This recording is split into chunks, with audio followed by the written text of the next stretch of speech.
Como os músculos funcionam e o que faz eles crescerem. E onde entra a química nessa história toda? Fica nesse vídeo que eu vou te explicar. Músculo é proteína, e as proteínas musculares formam fibras que interagem entre si mecanicamente para possibilitar a contração muscular. Esse movimento mecânico depende de várias reações químicas. A principal delas, a hidrólise do trifosfato de adenosina, o ATP, a molécula da energia. É por isso que a gente precisa comer para produzir energia, ou seja, para produzir ATP, para poder se movimentar os músculos. Quanto mais você trabalha esse movimento, fazendo força, levantando peso, treino de força, como a musculação, por exemplo, mais você provoca rompimento de ligações químicas que unem essas fibras e o músculo manda a informação para o cérebro que precisa sintetizar novas fibras musculares, novas proteínas musculares. E atenção aqui, essas fibras musculares não têm nada a ver com as fibras alimentares encontradas nos carboidratos complexos que a gente come. Isso é outra coisa. Aqui eu estou falando de proteínas, ok? Por isso, se você faz esse tipo de treino com regularidade, ao longo do tempo, o músculo vai ficando maior. Porque ele entende que se você está fazendo mais força, você precisa de mais músculos para poder fazer essa força. Ainda que força não seja essencialmente relacionada com o tamanho dos músculos. Uma pessoa pode ser mais forte de outra que tem mais músculos. Isso está relacionado também com as junções neuromusculares, ou seja, a quantidade de conexões entre células do sistema nervoso, do cérebro, com células do músculo. Mas isso não é o foco aqui desse vídeo. Claro que o processo de hipertrofia muscular, tão desejada pelos marombeiros, depende de uma alimentação diária controlada, rica em proteínas, porque você precisa fornecer os aminoácidos, que são os blocos de construção das proteínas. Uma parede é formada de tijolo, uma proteína é formada de aminoácidos. Uma proteína é um polímero natural cujos monômeros são os aminoácidos. Além disso, o descanso é extremamente importante. Eu não estou falando daquele descanso entre os treinos, lá que você faz uma série lá de, 10 repetições, aí descansa um tempo, 1 minuto, 1 minuto e meio, depois faz mais 10. Não, eu estou falando do descanso do corpo mesmo, descanso real. Um dia sem treinar, ou com um treino muito leve, sem forçar aquele músculo que você trabalhou no dia anterior. Isso porque é exatamente no período de descanso que o corpo sintetiza novas proteínas musculares, sintetiza novas fibras e faz o tecido crescer. Porque o processo de biossíntese de proteínas utiliza muita energia e preferencialmente utiliza gordura como fonte de energia. E isso, a utilização da gordura como fonte de energia é um processo muito mais lento do que a utilização da glicose como fonte de energia. Por isso que isso tende a ocorrer, o processo de recuperação muscular, que a gente chama, que é a síntese dessas novas fibras para romper essas pequenas lesões que foram feitas no músculo durante o exercício, ocorre preferencialmente no período de descanso.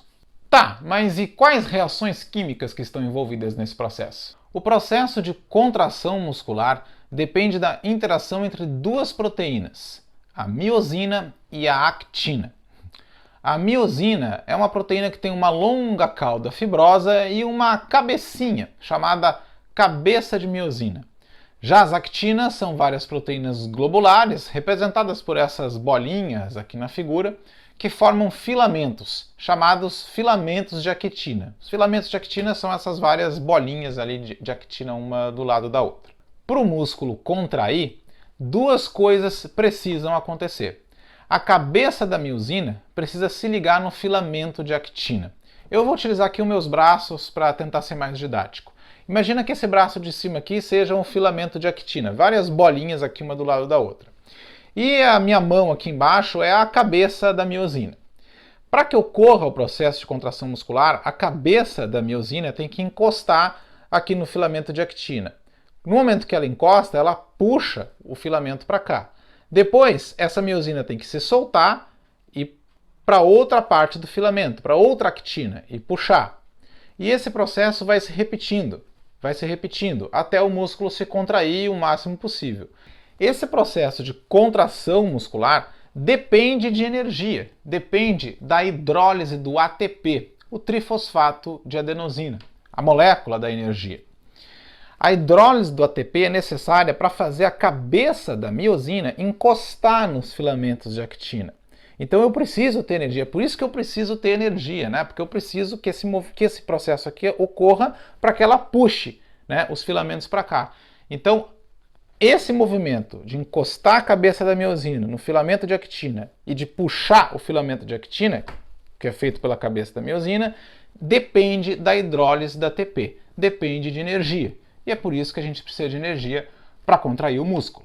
O ATP é uma molécula rica em energia porque ela tem 3 grupos fosfatos ligados. Na reação de hidrólise, uma molécula de água, ela mesma, H2O, promove a quebra da terceira ligação com o grupo fosfato, como você está vendo aqui, liberando o grupo fosfato livre. Esse grupo fosfato livre é muito mais estável e por isso que a quebra do ATP é extremamente favorável. Essa capacidade de liberar o fosfato livre faz com que a molécula de ATP seja uma molécula cheia de energia conservada nela.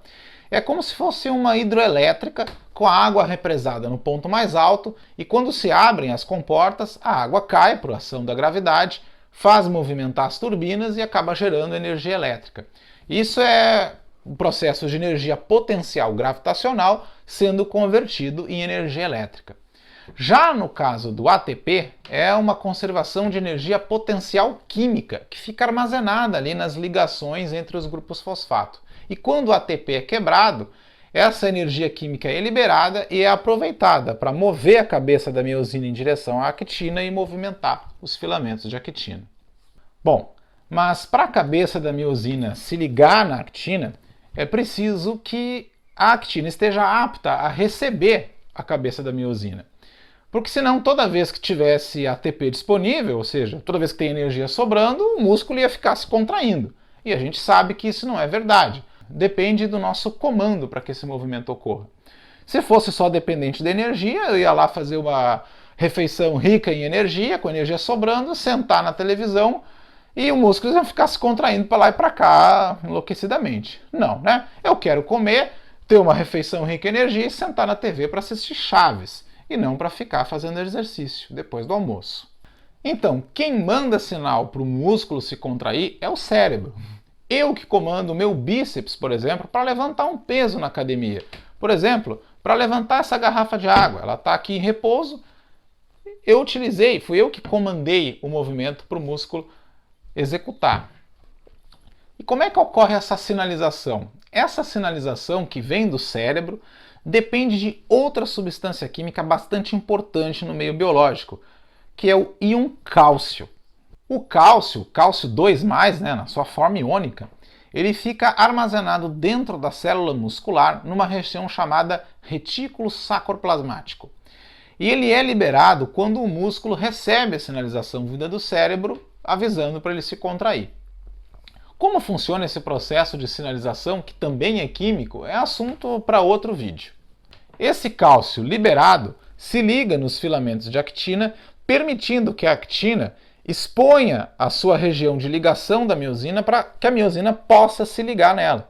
Sem essa sinalização do cálcio, mesmo que tenha energia sobrando, a cabeça da miosina não vai conseguir se ligar no filamento de actina, essa ligação vai ser bloqueada e aí o músculo não vai se contrair. É por isso que o movimento de contração muscular do músculo esquelético é voluntário.